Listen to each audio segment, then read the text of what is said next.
it is October 9th, and I just got set up in the box blind. This is actually the first time I've hunted it, me shooting, so I'm actually pretty excited. It was a busy day with the family. I've got my brother in town, and I couldn't get out here till like 5, and it gets dark at 6:30, so I've got an hour and a half, but I normally don't come out that late, but the deer haven't been coming out until the last hour, 45 minutes, half hour, somewhere in there, so I didn't bust anything coming in, so I'm hoping I was just in time. We'll see what happens. Just trying to fill my bonus tag tonight, honestly. The conditions are right to see a good buck if they're going to come out, but chances are they won't, just because. But I'd love to just fill my doe tag. I'd be ecstatic with that, so hopefully we'll have action soon. Weather's really good. Red moon day, so deer should be moving.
Alright, so I just got back in the truck. I didn't want to do an interview in there because I didn't want to be loud. The deer had just left the field at legal. Ended up seeing 7.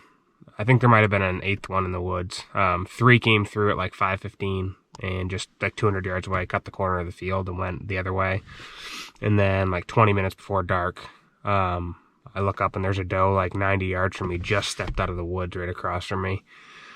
So I got everything ready, started filming, and a big doe came out behind her eventually, and then that 3-point from opening day. I think it was the same group as opening day. I just saw only 4 instead of 5 this time, and I think the 5th one might have been in the woods. Filmed them for a while. I opened the window because I got to like 80 yards, and I thought they were going to come closer. I didn't need to open the window that early. That was my mistake because it contains the scent, and my wind wasn't good. That's why I sat in the box blinds, because it contains the scent. So the doe got weird. She knew something was up, but she didn't know what. So, learned my lesson there. I don't need to open the window until last minute. It's just I didn't want to have to be moving around too much because I'm self-filming, and I wanted to get that part done. And she blew once, and she just kind of walked out the back of the field after, probably 5 minutes after she blew, or a few minutes at least. She really didn't freak out. And that 3-point didn't leave. He just hung out, stood around, fed, walked. So they weren't real spooked. They just knew something was off. So, I don't know. I mean, hopefully next time, trying to stay positive. It's been a rough season. I say rough. It's fun, and we love hunting and being out there, and that's what it's about. But as far as the actual tagging an animal, that part's been rough. We've made a lot of good memories. Bird hunting has been awesome, so try not to complain. It's fun just being out. I mean, that was an awesome evening. To see 7 deer in Maine in a sit is not... I mean, that's pretty rare for me, like once in a season, maybe. So that was cool. I'm very thankful for that. So hopefully next time I'll get one down, but we'll see.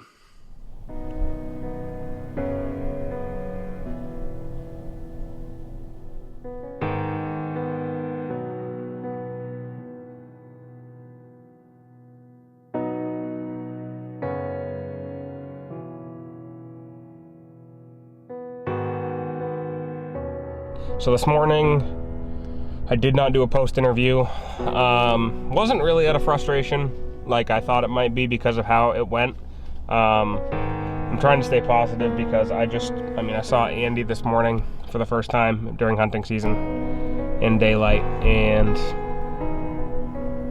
it was a pretty unreal experience because I've never seen a deer like that in person during the season. So to see that deer was everything I dreamed it would be, except for the part that I didn't get to shoot him.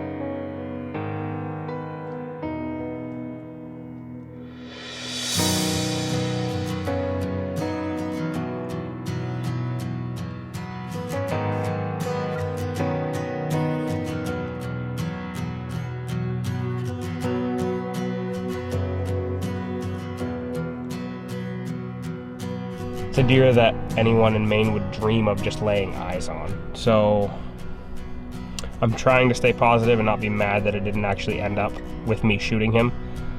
The fact that he was in daylight at 8:15 in the middle of October, when the movement's historically supposed to be the October lull, I mean, I felt good about it. There's a lot of reasons why I wanted to hunt that spot and go after him.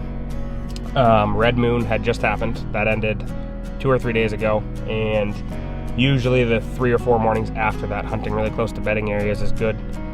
And the wind was perfect. It was high pressure, and it was cold. It was like 28 degrees. Temperature dropped right off. So many things added up that he was going to be on his feet. I just hoped that it would be where I was, and I happened to pick the right spot, thankfully. It just didn't work out. And frustrating, but encouraging. So can't be too disappointed. So going back out this evening with Schaefer, going to do a hanging hunt. Mostly looking for a doe. I guess there's a chance that Andy could come out tonight, but mostly looking for a doe. So we'll see what happens. But anyway, hopefully some action tonight finally.